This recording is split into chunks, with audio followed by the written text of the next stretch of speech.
인천순복음교회 성도님들 안녕하세요. 강승기 목사입니다. 오늘은 가스펠 프로젝트 구약 1권 10주차 이삭의 축복에 대해 공부하도록 하겠습니다. 교재 108페이지를 펴주시면 됩니다. 크리스찬의 삶이라고 해서 언약 가정이라고 해서 그 삶이 완벽할까요? 크리스찬의 삶도 언약 가정도 완벽하지는 않습니다. 예를 들어 스테인드 글라스를 근거리에서 보면 한 조각 한 조각은 큰 의미가 없어 보입니다. 하지만 원거리에서 보면 그 조각들이 모여 하나의 아름다운 화폭이 된다는 것을 알 수가 있습니다. 즉, 근거리에서 보면 잘 모르는 것입니다. 이 스테인드 글라스의 원리는 우리 언약 백성의 삶의 원리와도 같습니다. 하나하나의 사건은 무엇을 의미하는지 이해할 수 없는 경우가 많이 있지만 하나하나의 사건들을 하나님의 은혜와 주권과 섭리의 관점으로 연결시키면 아름다운 화폭임을 알 수 있는 것입니다. 그렇게 우리에게 있어 중요한 것은 하나님의 아름다운 계획을 전체적으로 조망하는 것입니다. 때로 우리의 삶에는 많은 어려움이 다가옵니다. 질병, 불합경 등이 나타나면 때로 이해할 수 없지만 하나님은 그 순간에도 하나님의 계획을 이루어 가시는 것입니다. 마찬가지로 하나하나의 사건들이 모여서 하나님의 큰 구속사역의 그림을 그려가는 것이 바로 창세기입니다. 하나하나의 조각들이 모여져 하나님의 원대한 구속의 아름다운 화폭을 그려내는 것입니다. 그러므로 여기서 우리가 잊지 말아야 할 것이 있습니다. 바로 하나님은 불행한 것처럼 보이는 사건 속에서도 역사하신다는 것입니다. 즉 하나님은 우리의 계획보다 더 나은 자신의 계획에 따라 우리를 인도하신다는 것입니다.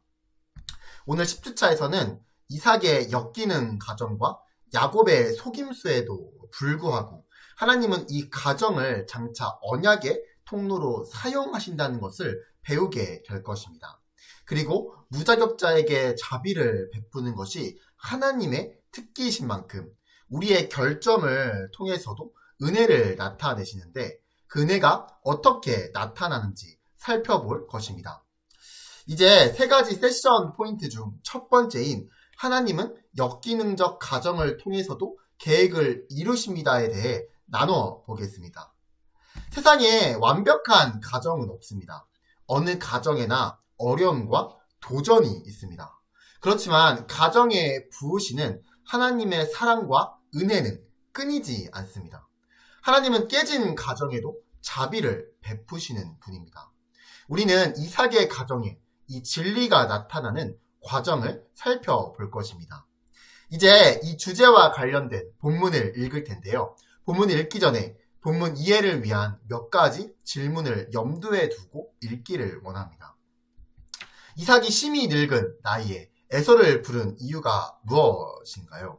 리브가는 야곱에게 무엇이라 조언했나요? 리브가는 야곱을 위해 무엇을 했고 어떻게 그를 변장시켰나요? 이제 이 질문들을 염두에 두고 창세기 27장 1절부터 17절까지 읽어보겠습니다. 이삭이 나이가 많아 눈이 어두워 잘 보지 못하더니 맏아들 에서를 불러 이르되 내 아들아 하매 그가 이르되 내가 여기 있나이다 하니 이삭이 이르되 내가 이제 늙어 어느 날 죽을는지 알지 못하니 그런즉 내 기구 곧 화살통과 활을 가지고 들에 가서 나를 위하여 사냥하여 내가 즐기는 별미를 만들어 내게로 가져와서 먹게 하여 내가 죽기 전에 내 마음껏 내게 축복하게 하라. 이삭이 그의 아들 에서에게 말할 때에 리브가가 들었더니 에서가 사냥하여 오려고 들로 나가매 리브가가 그의 아들 야곱에게 말하여 이르되 내 아버지가 내 형 에서에게 말씀하시는 것을 내가 들으니 이르시기를 나를 위하여 사냥하여 가져다가 별미를 만들어 내가 먹게 하여 죽기 전에 여호와 앞에서 내게 축복하게 하라 하셨으니 그런즉 내 아들아 내 말을 따라 내가 내게 명하는 대로 염소떼에 가서 거기서 좋은 염소 새끼 2마리를 내게로 가져오면 내가 그것으로 내 아버지를 위하여 그가 즐기시는 별미를 만들리니 내가 그것을 내 아버지께 가져다 드려서 그가 죽기 전에 내게 축복하기 위하여 잡수시게 하라. 야곱이 그 어머니 리브가에게 이르되 내 영 에서는 털이 많은 사람이요 나는 매끈매끈한 사람인즉 아버지께서 나를 만지실진데 내가 아버지의 눈에 속이는 자로 보일지라 복은 고사하고 저주를 받을까 하나이다. 어머니가 그에게 이르되 내 아들아 너의 저주는 내게로 돌리리니 내 말만 따르고 가서 가져오라. 그가 가서 끌어다가 어머니에게로 가져왔더니 그의 어머니가 그의 아버지가 즐기는 별미를 만들었더라. 리브가가 집안 자기에게 있는 그의 맏아들 에서의 좋은 의복을 가져다가 그의 아들 야곱에게 입히고 또 염소 새끼의 가죽을 그의 손과 목의 매끈매끈한 곳에 입히고 자기가 만든 별미와 떡을 자기 아들 야곱의 손에 주니 리브가가 임신 중에 들은 하나님의 약속이 있습니다. 바로 장자가 차자를 섬기라는 것이었습니다. 즉 에서가 야곱을 섬기라는 것이었습니다. 리브가 혼자만 알고 있었을까요? 남편인 이삭에게도 말했을 것이라 생각됩니다. 그렇다면 이삭은 왜 이 약속에 순종하지 않고 에서를 축복하려 했을까요? 이삭이 눈이 어두워졌다고 했는데 이것은 육적인 눈뿐만이 아니라 영적으로도 어두워졌음을 말해줍니다. 즉 당시의 문화에 따라 장자인 에서를 축복하려 한 것입니다. 또한 에서는 팥죽 한 그릇에 장자권을 팔았습니다. 그리고 이방 여인들과 결혼을 합니다. 이런 것들을 볼 때에 에서의 삶 속에서는 하나님의 언약을 이룰 수 있는 그런 것들이 보이지 않습니다. 하나님의 약속은 결국 에서가 아닌 야곱을 통해 성취될 것을 하나님이 말씀하셨고 또 그의 삶을 보면 그렇게 일이 진행됩니다. 눈이 어두워졌던 이삭은 죽음을 앞두고 에서를 불러 축복하려고 합니다. 리브가는 야곱을 더 좋아하여 야곱이 축복을 받게 하였고 음모를 꾸밉니다. 즉 리브가는 야곱에게 에서의 옷을 입히고 염소 가죽을 붙여 털이 많아 보이게 한 것입니다. 그리고 남편 이삭이 좋아하는 음식을 준비하여 야곱에게 가지고 들어가게 합니다. 야곱의 가정은 어떤 면에서 역기능적 가정인가요? 편애가 있고 거짓이 있으며 속임이 있습니다. 즉 리브가의 편애로 야곱이 에서인 척하면서 들어간 것입니다. 이런 면에서 역기능적 가정인 것입니다. 그렇다면 하나님의 은혜는 어떻게 이 역기능을 극복하게 하시나요? 하나님의 주권적 은혜로 이 역기능을 극복하게 하시는데 이것은 야곱이 잘났고 에서가 못나서라기보다는 태중에서부터 하나님의 계획이 드러난 것입니다. 즉 가정의 역기능에도 불구하고 하나님의 주권적 은혜는 진행이 된다는 것입니다. 이것은 아브라함의 가정에서도 찾아볼 수 있습니다. 아브라함의 가정에도 어려움이 참 많이 있었습니다. 아브라함은 집 없이 이곳저곳을 옮겨 다녀야 하는 사람이었고 아내는 임신하지 못하는 가정이었습니다. 그럼에도 불구하고 하나님이 은혜를 베풀어 주시어 하나님의 구원 역사를 이루어 가셨습니다. 마찬가지로 이삭의 가정에도 부족한 것이 있고 속임도 있었지만 그럼에도 불구하고 하나님의 주권적인 은혜로 하나님의 구원 역사를 이루어 가시는 것입니다. 이것은 사사 시대에도 마찬가지였습니다. 삼손을 생각해보면 하나님의 언약을 받았음에도 불구하고 실패하고 실수하였습니다. 그럼에도 불구하고 하나님은 삼손을 통해 일하셨습니다. 즉 하나님의 주권과 은혜입니다. 아브라함과 그의 후손은 서로 거짓말하고 속이고 음모를 꾸며 남을 이용하는 적나라한 모습을 보여줍니다. 아브라함과 이삭은 모두 아내를 남매라고 속이고 자신의 안위만을 구했습니다. 이삭은 큰 아들 에서를 편애했고 아내 리브가는 작은 아들 야곱을 편애했습니다. 리브가와 야곱은 원하는 것을 얻기 위해 기꺼이 다른 사람을 속였습니다. 그러나 이 모든 계략에도 불구하고 하나님의 은혜는 계속됩니다. 하나님은 약속을 지키셨습니다. 인간의 권모술수와 죄악은 세상을 향한 하나님의 계획을 막을 수 없습니다. 우리 삶 전체를 향한 하나님의 주권은 인간의 자유로운 행동까지 포함합니다. 잠언 19장 21절은 사람의 마음에는 많은 계획이 있어도 오직 여호와의 뜻만이 완전히 서리라 라고 말씀합니다. 주님의 계획은 우리가 완전히 이해하지 못하는 방법을 통해서 펼쳐지며 이 계획은 인간의 선택에도 영향을 미칩니다. 예수님의 십자가는 사람들의 사악한 결정에 의해 실행되었습니다. 그러나 이것은 이미 모든 것을 아시는 하나님의 계획 속에 있었습니다. 이처럼 인간이 자유롭게 선택한 죄의 행동들조차 이미 하나님의 포괄적인 계획 속에 들어 있습니다. 하나님 자신을 사랑하는 이들에게는 모든 것이 합력하여 선을 이루도록 일하고 계심을 아는 우리는 현재 상황이 이해되지 않을 때도 계획하신 대로 이루시겠다는 하나님의 약속을 믿어야 합니다. 혹시 역기능적 가정의 영향으로 하나님의 계획과 사명에 참여하지 못하고 있지 않으신가요? 그 영향은 어떠한 것인가요? 또한 불완전한 사람들에게도 하나님의 은혜가 계속된다는 사실이 나를 자유롭게 하고 하나님의 계획에 참여하게 하나요? 이삭의 가정에서도 볼 수 있었듯이 부모의 편애 또는 무책임, 가족 간 반목 등 가족 구성원의 역기능으로 인해 가족들이 상처받고 온전한 그리스도인으로 사명을 다하지 못하는 경우가 있습니다. 하지만 역기능적이고 불완전한 이삭의 가정을 통해 볼 수 있었던 것처럼 하나님의 은혜는 계속되었고 하나님은 약속을 신실하게 지키셨습니다. 그리고 하나님의 주권과 계획은 인간이 자유롭게 선택한 죄악도 합력하여 선을 이루게 합니다. 이러한 하나님의 은혜와 주권과 계획을 바라볼 때 눌려있던 역기능적 가정의 영역에서 벗어날 수 있습니다. 이제 두 번째 주제로 넘어가겠습니다. 하나님은 속이는 자를 통해서도 계획을 이루십니다에 대해 나눠보겠습니다. 이번에도 관련된 성경 본문을 읽기 전에 질문들을 염두에 두고 읽었으면 좋겠습니다. 야곱은 어떻게 아버지 이삭을 속이나요? 이삭이 야곱을 축복한 내용은 무엇인가요? 이제 이 질문들을 염두에 두고 창세기 27장 18절에서 29절까지 읽어보겠습니다. 야곱이 아버지에게 나아가서 내 아버지여 하고 부르니 이르되 내가 여기 있노라. 내 아들아 내가 누구냐? 야곱이 아버지에게 대답하되 나는 아버지의 맏아들 에서로소이다.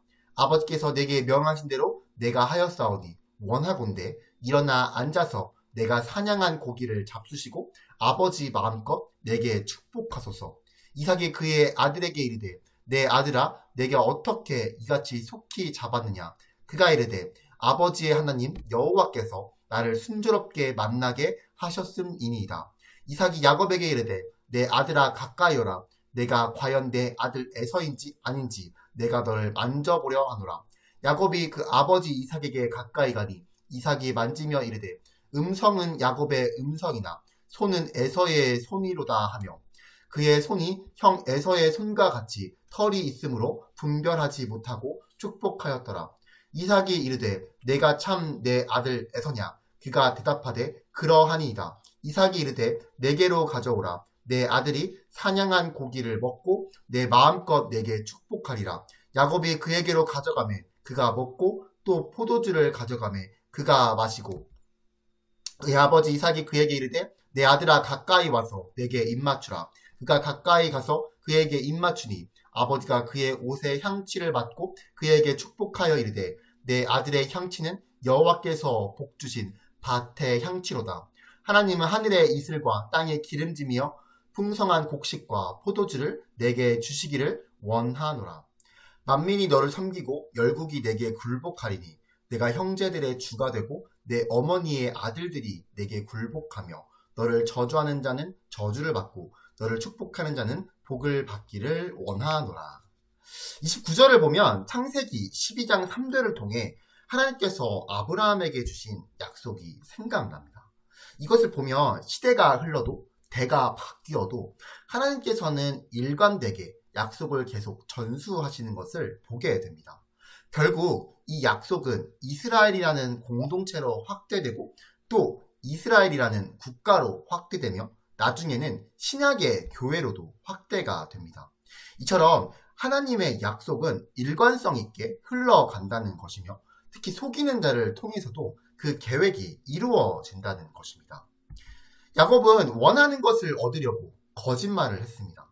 야곱은 아버지에게 진실을 말할 기회가 많이 있었지만 축복에 눈이 멀어 아버지 이삭을 속였습니다. 우리도 야곱과 별반 다르지 않습니다. 원하는 것을 손에 넣을 수만 있다면 진실을 왜곡해도 괜찮다고 생각합니다. 내 뜻대로 원하는 결과를 얻으려는 욕망이 거짓말을 부추기는 것입니다. 그리고 이 모습이 모든 인간들의 실상입니다. 사람들은 보통 어떤 상황에서 거짓말을 하게 될까요? 주로 무엇 때문에, 무엇을 얻으려고 거짓말을 하는 것일까요? 사람들은 자기가 원하는 것을 얻기 위해 위기를 모면하려고 거짓말을 하게 됩니다. 인간의 연약한 모습입니다. 거짓말까지 하게 만드는 그 욕망은 어떻게 변화될 수 있을까요? 우리는 자신을 포장하거나 무엇인가 원하는 결과를 얻으려는 그 욕망 때문에 거짓말까지 하게 됩니다. 따라서 거짓말을 하지 않으려면 이러한 욕망으로부터 제어하고 새롭게 하는 것이 필요합니다. 그러므로 우선 이런 욕망의 실체부터 파악하는 것이 필요합니다. 그리고 주님 앞에 이러한 욕망을 솔직하게 고백하고 새롭고 거룩한 욕망이 생기도록 성령님의 도우심을 구해야 할 것입니다. 결론적으로 하나님의 진실함과 섭리를 믿고 신뢰할 때에 변화될 수 있을 것입니다. 이삭이 야곱에게 한 축복의 말은 이미 하나님이 아브라함에게 주셨던 약속입니다. 이삭은 야곱에게 땅과 축복에 대해 말했습니다. 야곱을 축복하는 나라들이 하나님의 축복을 받을 것입니다. 야곱은 결국 이스라엘을 대표하는 머리가 될 것이며 이스라엘은 온 나라의 빛이 될 것입니다. 하나님의 구원 계획은 에서가 아니라 속이는 동생 야곱을 통해 언약의 계보가 이어질 것입니다. 하나님이 인간의 죄성과 속임수까지도 사용해 자신의 계획을 이루신다는 사실에서 어떠한 희망을 얻게 되나요? 하나님이 인간의 죄성과 속임수까지도 사용해 자신의 계획을 이루신다는 사실은 잘 적용해야 합니다. 속이고 죄를 범해도 된다는 것이 아닙니다. 그와 같은 연약함에도 불구하고 하나님께서는 더 원대한 계획을 가지고 하나님의 뜻을 이루어 가신다는 것입니다. 즉 하나님은 야곱을 축복하셔서 그를 통해 이스라엘을 대표하는 머리가 되게 하시고 온 나라의 빛으로 삼으셨습니다. 이처럼 하나님은 죄인들마저 돌이켜 자신의 계획 안에 편입시키시는 것입니다. 그러므로 죄 가운데 살고 있는 우리도 여전히 하나님의 계획 안에 있는 소망 있는 자들인 것입니다. 이제 세 번째 주제로 넘어가겠습니다. 하나님은 낙심한 자를 통해서도 계획을 이루십니다에 대해 나눠보겠습니다. 우리가 원하는 것과 하나님이 우리 삶에 원하시는 것이 항상 같지는 않습니다. 그럴 때 우리는 하나님의 다스림 가운데 살며 그분의 방법대로 행하는 것이 가장 좋습니다. 또한 그리스도 안에 있는 자들에게 기쁜 소식은 우리 눈에 실패가 분명하더라도 그것이 하나님의 계획을 무산시키지 못한다는 사실입니다. 이번에도 관련된 성경 본문을 읽기 전에 질문들을 염두에 두고 읽었으면 좋겠습니다. 이삭은 야곱이 축복을 가로챈 것을 알고 어떻게 반응했나요? 에서가 복을 구하자 이삭은 에서를 위해서는 어떠한 축복을 했나요? 이 질문들을 염두에 두고 창세기 27장 30절에서 40절까지 읽어보겠습니다. 이삭이 야곱에게 축복하기를 마침에 야곱이 그의 아버지 이삭 앞에서 나가자 곧 그의 형 에서가 사냥하여 돌아오지라. 그가 별미를 만들어 아버지에게로 가지고 가서 이르되 아버지여 일어나서 아들이 사냥한 고기를 잡수시고 마음껏 내게 축복하소서. 그의 아버지 이삭이 그에게 이르되 너는 누구냐? 그가 대답하되 나는 아버지의 아들 곧 아버지의 맏 아들 에서로소이다. 이삭이 심히 크게 떨며 이르되 그러면 사냥한 고기를 내게 가져온 자가 누구냐? 내가 오기 전에 내가 다 먹고 그를 위하여 축복하였은즉 그가 반드시 복을 받을 것이니라. 에서가 그의 아버지의 말을 듣고 소리질러 슬피 울며 아버지에게 이르되 내 아버지여 내게 축복하소서 내게도 그리하소서. 이삭이 이르되 내 아우가 와서 속여 내 복을 빼앗았도다. 에서가 이르되 그의 이름을 야곱이라 함이 합당하지 아니하나이까. 그가 나를 속임이 이것이 두 번째이리이다. 전에는 나의 장자의 명분을 빼앗고 이제는 내 복을 빼앗았나이다. 또 이르되 아버지께서 나를 위하여 빌 복을 남기지 아니하셨나이까. 이삭이 에서에게 대답하여 이르되 내가 그를 너의 주로 세우고 그의 모든 형제를 내가 그에게 종으로 주었으며 곡식과 포도주를 그에게 주었으니 내 아들아 내가 내게 무엇을 할 수 있으랴. 에서가 아버지에게 이르되 내 아버지여 아버지가 빌 복이 하나뿐이리이까. 내 아버지여 내게 축복하소서 내게도 그리하소서 하고 소리를 높여 오니 그 아버지 이삭이 그에게 대답하여 이르되 내 주소는 땅의 기름짐에서 멀고 내리는 하늘 이슬에서 멀 것이며 너는 칼을 믿고 생활하겠고 내 아우를 섬길 것이며 내가 매임을 벗을 때에는 그 멍에를 내 목에서 떨쳐버리리라 하였더라. 야곱의 속임수로 에서는 비탄에 잠기고 하나님의 축복을 받지 못했습니다. 이러한 상황에도 불구하고 하나님은 여전히 역사하시며 세상을 구속하기 위한 계획을 이루고 계십니다. 히브리서 저자는 에서가 상황 때문에 슬퍼하기는 했지만 회개할 기회를 갖지 못했다고 기록합니다. 히브리서 12장 16, 17절의 말씀을 읽어보겠습니다. 음행하는 자와 혹 한 그릇 음식을 위하여 장자의 명분을 판 에서와 같이 망년된 자가 없도록 살피라. 너희가 아는 바와 같이 그가 그 후에 축복을 이어받으려고 눈물을 흘리며 구하되 버림바가 되어 회개할 기회를 얻지 못하였느니라. 이미 에서는 그 전부터 장자권을 경홀히 여겼고 결국 자기 배고픔 때문에 팥죽 한 그릇에 팔아버렸습니다. 그리고 하나님의 언약 가정에 있으면서도 이방 여인과 결혼을 했습니다. 그렇다면 에서는 깨닫고 회개해야 함에도 불구하고 오직 억울함만 있고 후회만 있었던 것입니다. 에서는 울었지만 회개하지 않았습니다. 오히려 동생의 번영을 질투했습니다. 가룟 유다도 마찬가지였습니다. 가룟 유다도 하나님의 섭리 안에 있었고 나중에 회개할 기회가 주어졌음에도 불구하고 그는 회개하지 않았습니다. 이것은 사울도 마찬가지였습니다. 사울도 하나님의 계획 안에 있었고 나중에 회개할 기회가 주어졌음에도 불구하고 사울도 회개하지 않았던 것입니다. 한결같은 공통점이 있습니다. 회개할 기회가 있었지만 회개하지 않고 후회만 했다는 것입니다. 하나님의 계획은 어떤 상황에서도 이루어진다는 진리가 낙심과 고난에 직면했을 때 어떠한 도움을 주나요?